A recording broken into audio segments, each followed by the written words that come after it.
अयोध्या में नवनिर्मित राम मंदिर में भगवान श्री राम की प्राण प्रतिष्ठा कार्यक्रम के लिए देश की कई बड़ी हस्तियों समेत सुप्रीम कोर्ट की उस बेंच के 5 न्यायाधीशों को भी न्योता भेजा गया है जिन्होंने अयोध्या राम मंदिर मामले में फैसला सुनाया था। इनमें देश के पूर्व चीफ जस्टिस रंजन गोगोई और उनकी बेंच में शामिल रहे वर्तमान chief justice of India DY Chandrachud, justice Ashok Bhushan, justice S Abdul Nazeer और जस्टिस SA बोबडे भी शामिल थे। इन सभी को अयोध्या में होने जा रहे प्राण प्रतिष्ठा कार्यक्रम में बतौर राजकीय अतिथि निमंत्रण भेजा गया है, लेकिन CJI DY चंद्रचूड़ इस कार्यक्रम में शामिल नहीं होंगे।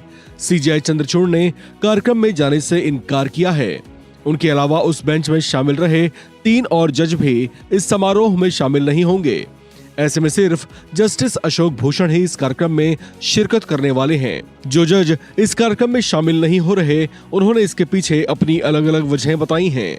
बात सबसे पहले chief justice of India DY Chandrachud की करें तो वे सोमवार को कोर्ट का वर्किंग डे होने के कारण और लोकाचार को देखते हुए किसी धार्मिक अनुष्ठान से जुड़े कार्यक्रम में शामिल नहीं हो रहे हैं। उनकी ओर से सुप्रीम कोर्ट के कार्यों को प्राथमिकता दी गई है। वहीं देश के पूर्व जस्टिस रंजन गोगोई की बात करें तो इन्हीं के नेतृत्व में 5 जजों की बेंच ने राम मंदिर के पक्ष में फैसला सुनाया था, लेकिन वे भी इस समारोह में शामिल नहीं होंगे। मीडिया रिपोर्ट्स के मुताबिक वर्तमान में राज्यसभा सांसद के तौर पर उन्हें अपने क्षेत्र में चल रही कई बड़ी कल्याणकारी योजनाओं का जायजा लेना है, जो वे अपने MPLAD फंड से करवा रहे हैं। इसके अलावा पूर्व जस्टिस गोगोई उसी दिन कई अलग अलग संगठनों के प्रतिनिधियों से मुलाकात, कई NGOs की सहायता के अलावा सालों पहले अपनी मां की ओर से शुरू किए गए अलग अलग धार्मिक कार्यों को भी व्यवस्थित करेंगे। ऐसे में इस तरह की व्यस्तता के चलते वे अयोध्या नहीं जा सकेंगे। बात जस्टिस नजीर की करें तो वे अब आंध्र प्रदेश के राज्यपाल हैं। 22 जनवरी को उनके पहले से कई बड़े और महत्वपूर्ण कार्य निर्धारित हैं। ऐसे में पहले से शेड्यूल्ड कार्यों के चलते उनकी ओर से अयोध्या में आयोजित राम मंदिर प्राण प्रतिष्ठा कार्यक्रम में शामिल होने पर असमर्थता जताई गई है।